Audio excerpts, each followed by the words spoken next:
Hey, let's talk about Islanders, released by Grizzly Games with a full price of $4.99 on Steam. Islanders combines the aspects of a puzzle game with a city builder, minus the freaking traffic that you have to deal with in games like City Skylines. Just drive through the intersection, man. You have the light. Go! What are these cars? I hate traffic. We'll come back to the puzzle and city builder aspects, but first, Islanders has great aesthetics and calming music. I've fired this up a few times after work to relax, or I'll just play it in the background while watching Twitch or Netflix. In Islanders, the islands that you build on are randomly generated. At first, the player is given a simple set of buildings to place, hopefully intelligently on the island. Placing buildings will score points based on environmental considerations. For example, lumberjacks score more points when placed near trees and lumber mills, but the real challenge in Islanders comes from buildings that subtract points from each other when they're put too closely. This won't happen much at first, and it's easy to overcome initially, but the do's and don'ts of building placement become much more challenging as your cities grow. Minus 98? Come on. Maybe if I try over here. Oh, great. 1. Freaking 1. Awesome. Some buildings are more difficult than others. As a player, you'll have to navigate the ups and downs of city planning and score enough points with the set of buildings you are given to earn the next set. Eventually, you'll be given the options to travel to a brand new island, which often introduces new environmental elements and new buildings with more complicated synergies.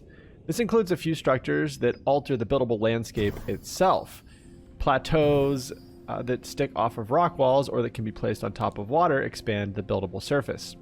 If at any point you fail to bank enough points with a given set of buildings, it's game over and back to a fresh starter island for you.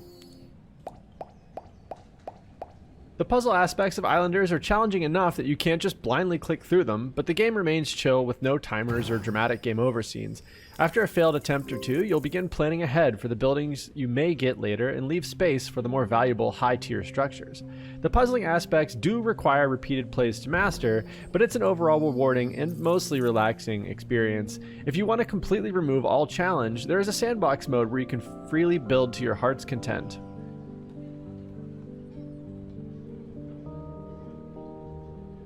As a city builder, not only does the game reward you with points for proper placement, but as an element of game design, a high-scoring city just looks good.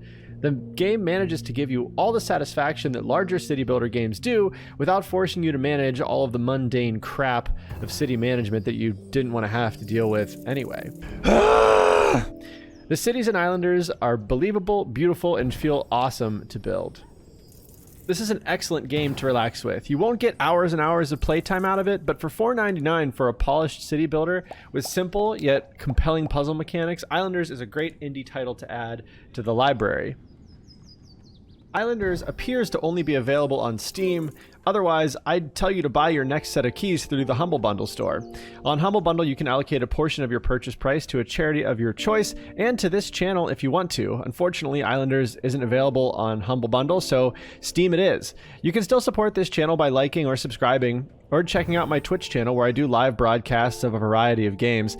Appreciate you watching. Let me know what you think about Islanders below, and let me know what content you want to see in future videos. Thanks for watching.